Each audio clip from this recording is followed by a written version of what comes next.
ladies and gentlemen. It's Modern Investing on Pod TV. My name is Sasha Starr, and we have a guest today, Dr. Milan Sombrak. Welcome to the show.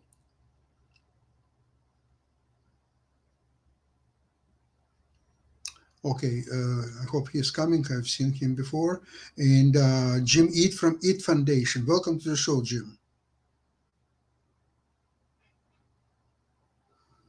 Okay, maybe he will join us a second later. In the meantime, I would like to start with the review of the market these days. The market is acting perfectly. Today is Wednesday, market is up. And something tells me that the scenario, the usual scenario of all these malaise of September, October, some November, may not materialize this year. Although I do have cash ready for that scenario to materialize, hello Jim, hello Milan, but something tells me that probably not in cards. So I still have some position. Actually, I have only two positions fully hedged: AMD, American Micro Devices, and Netflix, which today is on sale. At least right now as we speak, it's down for some 4.5%. But that doesn't worry me because I have deep in the money covered calls also. In fact, in certain scenario, I could benefit from it if stock will close by, I think it was 20th of November below 405. Actually, it's not too far from it. So then I'll keep the premium. I sold each covered call for $35, which $3,500 for each call. So I would be more than happy to keep this premium. And if it will go below 405, I might as well get the stock and sell covered calls. But we'll see what scenario is going to happen. Jim, how is your trading going these days? Well, I've been saying, I'm on the sidelines probably until about November because these are the days that I think have excess volatility. But it may not turn out to be the case this year. You never can, the trend is your friend until it isn't. And as Milan teaches us, I think that, what I would generally say, though, is that, the long predicted recession has not occurred, and I don't expect it to occur. And the reason is that we had a pandemic that caused a global breakdown of our distribution systems and caused scarcity, and scarcity caused prices to go up. And the Fed has been treating it as though it's been a normal type of inflationary period where the economy was overheated, which it was not. And so it started to raise interest rates, which was the historic way of dealing with an overheated economy. But what we've seen is that the global distribution system has gradually repaired itself and prices are starting to come down. So what we're seeing now is a drop in inflation without the cost of high unemployment, which is usually the pain that economy faces when you can bring inflation down. So we're still seeing people having jobs and record low in unemployment. Wages are still going up, although not as much as they were. So the economy is actually quite strong. It's doing quite well. And so I think that an investment in the American economy is still the best way to go. Yeah, Milan, would you confirm that? Absolutely. The investment in the American economy has done better than any other economy for well over 100 years. And it's likely to continue doing that. So investing in the American economy is the place to be. Now, anyone can equal the market. We can teach high school students, we can teach anybody to equal the market in a couple of minutes. Here it is.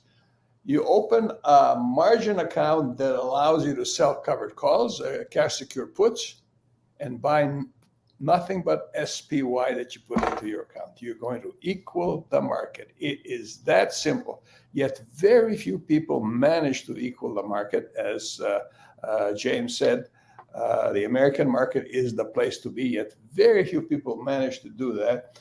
For over 100 years, the American market has been the place to be. But why is it that so few people manage to do that? And if our viewers get nothing out of this program except to do what's required to equal the American market, that they can go home right now. It'll be worth their while. So equaling the American market is easy, yet very few people do that. The average net worth of people in their 60s in the United States is $120,000. If they people in their 60s average net worth. If they equal the market, it will be about 10 times higher.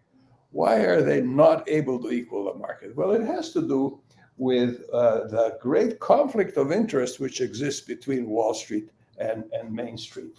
If you take a look at SEC actions, put down on your computer SEC actions, Securities and Exchange Commission actions, period.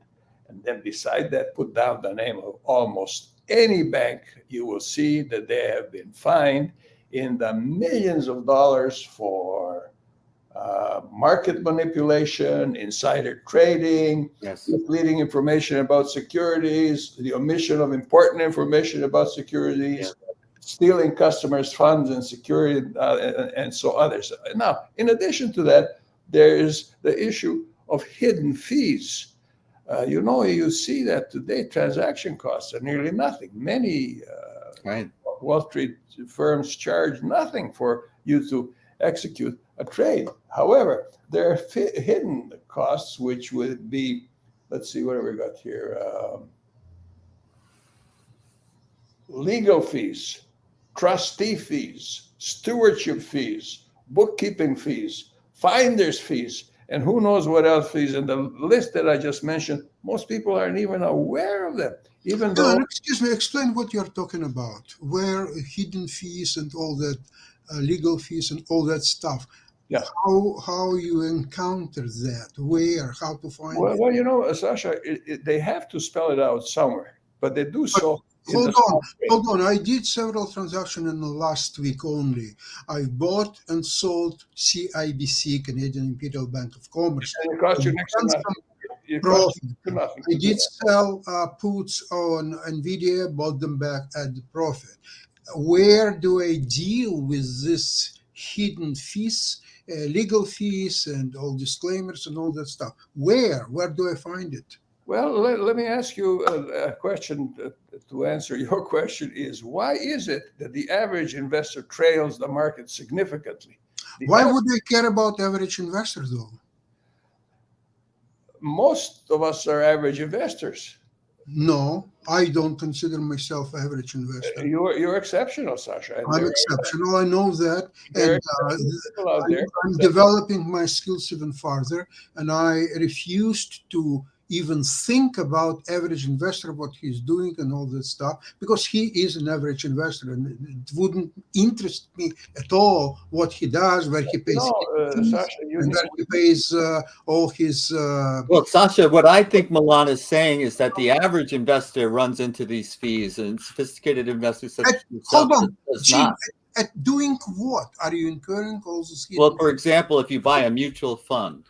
Oh, if you're buying mutual fund, I see. Okay, now we are talking about. So in order to buy American economy as a whole, you're buying ETF 500, right? Which is 500 stocks covered by. Still, there are fees and there are hidden fees and all that stuff. It's there. It's built into ETF, because otherwise you're much better off to buy top 7 stocks of S&P 500, eliminated 493 stocks, which are not going anywhere. If you take S&P 500 for last year, it's stale. It's not moving anywhere. It eats your time and money, except 7 stocks that are doing all the work for S&P 500. Sasha, many widows and orphans who are left with a great deal of money hire a manager to look after that for them. Yes. And these managers frequently charge something like 1% of the size of the portfolio. That seems modest. But if you take a look at, say, $10,000 invested annually at 7%, and compare that to $10,000 invested annually at 6% over 30 years, that 1% difference, the difference in the income that the investor gets is nearly $200,000. Okay. At 7%. Very simple question. Is it a goal of our program to help save 1% of their fees, what orphans and widows are paying their managers? I don't see it that way. We have completely different Well, I think what we want to do is tell people that to manage your own affairs. And those people are not watching our program. They have their manager who takes care of everything and who schemes them, not only with this 1%, but much more than that. So, and we don't have these people are watching our program. So why are we talking about okay, you would know your viewing audience better than I. But I generally talk to people that have sophisticated knowledge, and then I also talk to a more general audience when I make my suggestions for investment, because I think there's both people out there watching, and but if it's only a sophisticated audience that we want to talk to, that's one thing, and I can adjust my perspective to accommodate that. Yeah, well, I don't believe that unsophisticated investors are watching our program, because first of all, they will not understand most of the things what we're discussing, except Milan, of course, ETF 500. And basically that's, we can devote 2.5 minutes of each program, and we are doing that. So, okay, here is what you do when you don't know what to do, when you don't understand what to do, you have lacking any knowledge of stocks or markets or so on. But you want to be there. Okay, here is for you a way to go. Buy ETF 500 and just keep it and enjoy it, and there are some adjustments. I will tell this story, Sasha. When I was working for Charles Schwab, and Schwab was a discount broker before there was such a thing as discount broker. So he really plowed new field, and he also broke ground when he decided to start to sell mutual funds, and the industry just gave him a real hard time about that, because it was like, why are you going from the discount trading, which is getting all this money for you? You built a great business. Why would you bring in mutual funds? And then mutual funds became one of the biggest things that Schwab did, because most people were pouring money into these mutual funds because they were taught to diversify. And so mutual funds that actually help them diversify. So a lot of what people are hearing out there is not always in their best interest. And we talk about, and I think it's a good warning for a lot of people, when the talking heads are telling you to buy this hot stock, they're not thinking about making you rich. They're thinking about making themselves rich. They're selling you. They're not helping you. Again, I'm even what Milan suggesting by ETF 500, he's also suggesting do it yourself investment. Absolutely. If that's the case, at what point you would talk to any advisor or any manager or anybody? Milan, frankly, when you're talking about interaction with Wall Street, and you're mentioning that Wall Street is not I totally agree with you, but who from our listeners, unfortunately, we cannot survey, we cannot talk to our listeners directly. I would be interested to find out what percentage of our listeners even think about money managers or mutual funds or anything. I have an answer to what you're saying here, Sasha. Our listeners are sophisticated investors, and they have friends who are not. And they have relatives who are not. And they can say to their friends and relatives, look, I'm managing my portfolio myself. It's not a difficult thing to do. You can learn to do that in less than 5 minutes, and you will save that modest 1% fee that your manager is charging will, over a lifetime of investing, amount to a year's annual income. And we can show you how to do that. So the sophisticated investors who are watching this program have a lot of friends and relatives who are not sophisticated investors, whom they can steer in this direction. And I also think there's a lot of sophisticated investors that just think they are.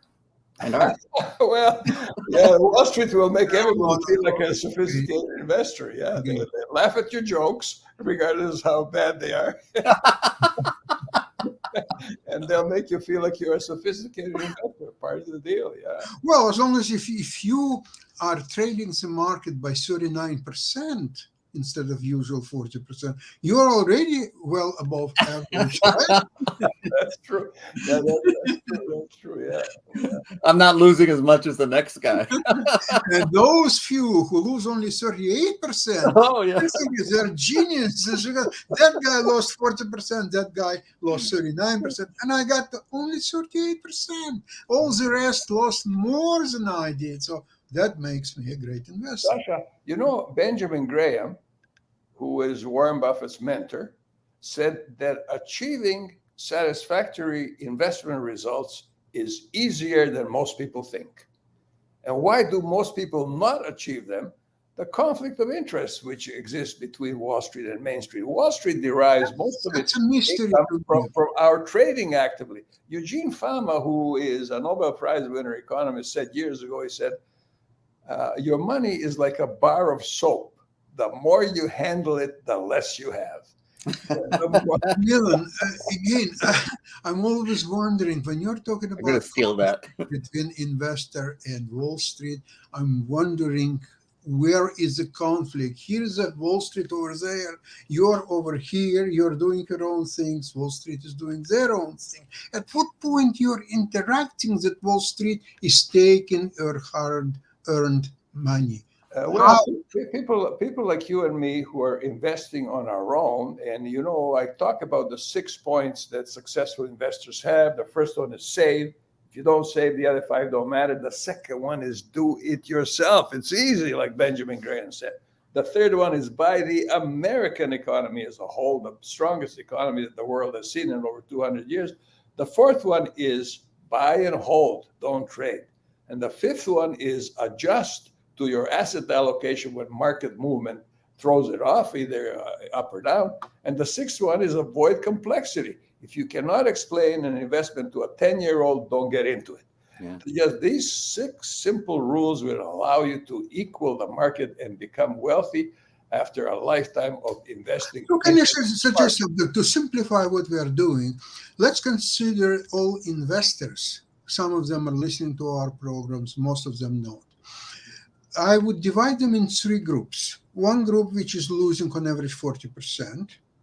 Another group is that following S&P 500 program, as you're suggesting, and buying and holding, and so on. And the third group is somewhat similar to what Jim and I are doing, is selecting the best of the best, using option strategies, and therefore multiplying your return. I'm waiting for October 16th, which would be a year since I started my fund portfolio, and the profit is already well over 200%, and I'm now slowed down on trading because I want to finish my year with a 200% plus. You know, Sasha, you're talking about derivatives trading, derivatives selling. Yes, you can beat the market doing it correctly. But you know, the vast majority of derivatives buyers lose their money. They lose 100%. I don't buy anything. Yeah. I sell, whether it's covered call or a cash. Sell. The only thing we should do is sell. This is one of the best lessons I think this show has given to me is only sell. Only sell. Yeah. I remember many years ago, I had a junior company trading on Vancouver Stock Exchange, and I was making deals with a few brokers. Say stock was trading, say 40 cents, so I would sell them a bunch of shares at 30 cents, and then he would sell it to his clients or so on. So it worked most of the time. And now, one broker, though, he didn't agree to this transaction. And I asked him why. Everybody's happy. So he says, Sasha, you don't understand. I'm in the business of selling stocks, not buying. Okay? So this is the name of the game, selling. Get cash. So as long as you are getting cash and sign on your screen is green and green and green everywhere, you are in business. If you have red, you're in business, but lousy business. Should probably get out of that business. Sasha, go ahead, Milan. So tell us once again, Sasha, if doing the correct thing and getting these wonderful returns that you're talking about is so simple, why is it that 40% of investors trail the market? I guess it's the same thing you can say about playing chess. Some people playing chess on the grandmaster's level and the world champion level and so on. And some people are playing on the level of 2000, and most of the people are playing on a level of 1500, if Yeah, that. yeah. So therefore, majority of the investors are chess players at the level 1500 or below. The Is that one big That's right. difference, one big difference is this: chess players who have a rating of 1,000 or below are still having fun playing chess with other chess players of the same absolutely? rank. Yeah. And even with much stronger players, spot me a rook, I'll say to an international master Yeah. Yeah. like Brian, spot me a rook and play me again. Yeah, chess players are having fun at all the time when they're playing their tournaments. That's not the case with stock market investors. Well, Most I have suffered excruciatingly in playing chess. I have had games where I have no space, no prospects of getting space, and I haven't lost anything, so I can't resign. So I'm just sitting there for hours losing. So, when it comes to stocks, believe it or not, a lot of investors they have fun even when they are losing, because as long as they're in the game, if they treat it as a game, Discretionary no, money too. people do discretionary money. They don't really care whether they lose or win, Yeah. but the potential of winning makes them exciting. That's like I remember casinos, right? some people are buying, for example, stock, and they're making, say, even $100 profit, and they're very happy. And at the same time, they would lose $1,000. They say, okay, it was not my day. It didn't work out for me. Next time it will.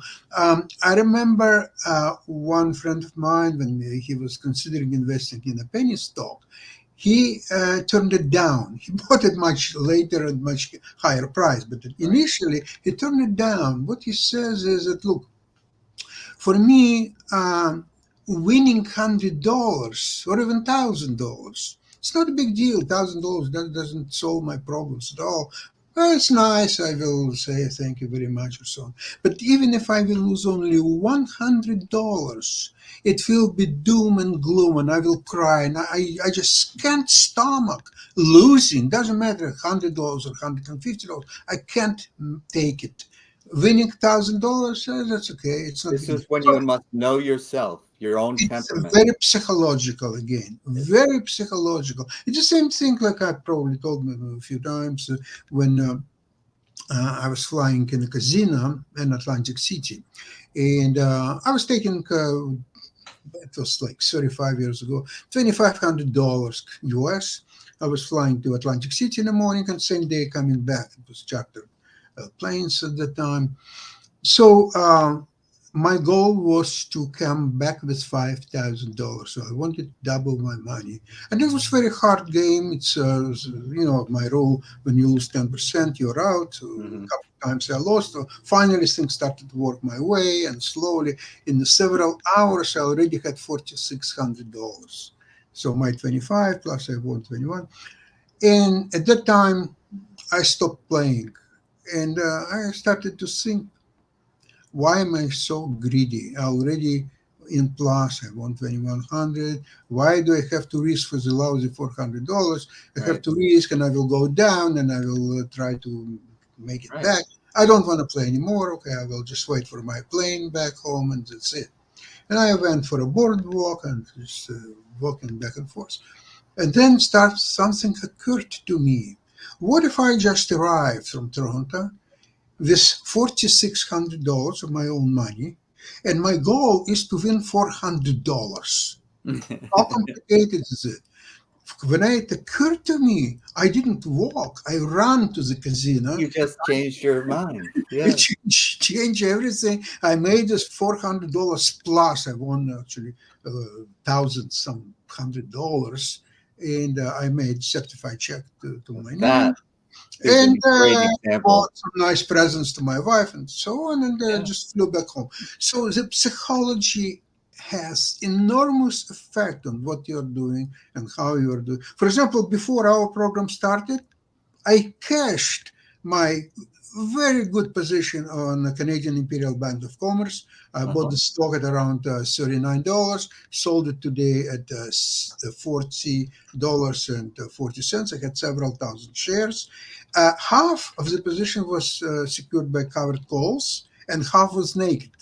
And I had said to myself, okay, what if the stock will reverse, especially Thursday, Friday are not such a great day. You know what? I can buy it back on Monday if I really want to. Yeah. I cashed out that, and I cashed out this puts on NVIDIA that I sold last week. Cashed that as well, that profit, and so on. So I still have these two positions. I really don't care about them a lot. Can And we, most of everything what I have there is pure cash on my fund account.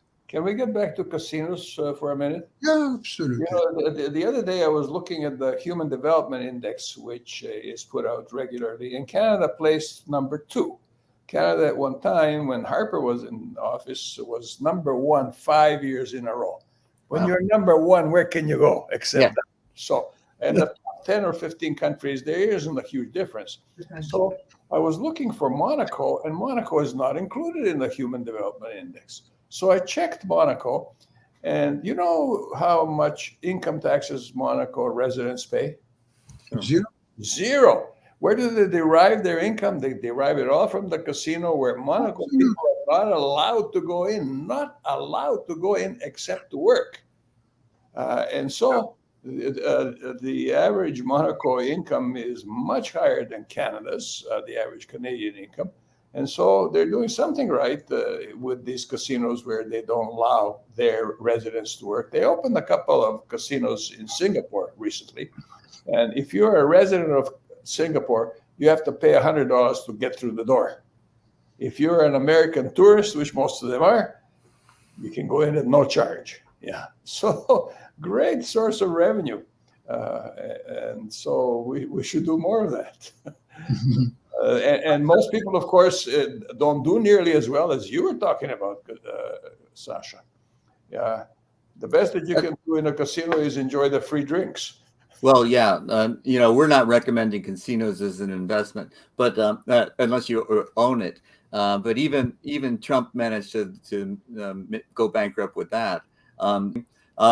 But Sasha, you know, there are a lot of investment programs on the air, and I know when I was starting out trying to learn investment, I watched the nightly business report every day, and I was, you know, in the habit of experimenting with what they were recommending, and I would buy and I would track it, and you know, so I got much more sophisticated, but it was putting my money in and watching it that I learned my lessons, and getting involved that way. But I think that there are a lot of investors that are watching shows, perhaps this one as well, that aren't what we would call sophisticated investors, that aren't options traders, that are just trying to figure out how can I get into the market, because I need to get enough money to make a down payment for a home, and I can't do it based on my paycheck, my income. So I have to find something, and I don't want to go to a casino. I bought lottery tickets, that hasn't panned out. So the market seems to be the best place, but how do I learn? Yeah, in the long run, yeah, that's absolutely unbeatable proposition, and it's much more fun. And you see, in a casino, the odds, regardless how good player you are, the odds are not in your favor. Even in blackjack, when you're playing without any mistakes, a basic strategy, you still have 3% in favor of casino. Okay, but still, even with these odds, you can do quite well. But in the market, but this is kind of a process. Okay, how much you can play in a casino with for an hour, 2 hours, 5 hours. Actually, I never play longer than say 2-3 hours. I have to interrupt the session, regardless I'm winning or losing. I have to interrupt it because you have to get freshness. You have to. Yes, that's good self-discipline. Yeah, it's a self-discipline. Now, on the market, though, the market always tells you something new. There is new information. There is new patterns. There is still so much to learn from the market. It's incredible. It's so much more interesting than say, play blackjack or three cards poker or whatever else you want to play. Although three card poker can be very rewarded. I remember in the Aruba, we went to the casino with Nava, and there was a wheel which showed the maximum price to be paid. And she asked, what is the price for? And she said the answer was that if you get royal flush, it's in spades. So it's have to be queen, king, and ace spade. You are paying at that time, the bonus was around $3,000 or so. Shuffle, and three cards I'm going against queen, king, and ace spade. So they brought the manager to figure out exactly how much money I should pay with all the bonuses, with my bet that I get, and so on. And when I told that to one chess player who was interested in casino games and so on, he was thinking about it, and he said, Sasha, you can't even imagine how many people are dying without ever having royal flush. Mm. That was his reaction. Okay, listen, with that, I would like to finish our today's program, and we'll see you same place, same time next week. Thank you, Thank you Sasha. very much. Have successful Thanks trading. for inviting me. Thanks. Bye-bye, everybody. Cheers. Bye-bye.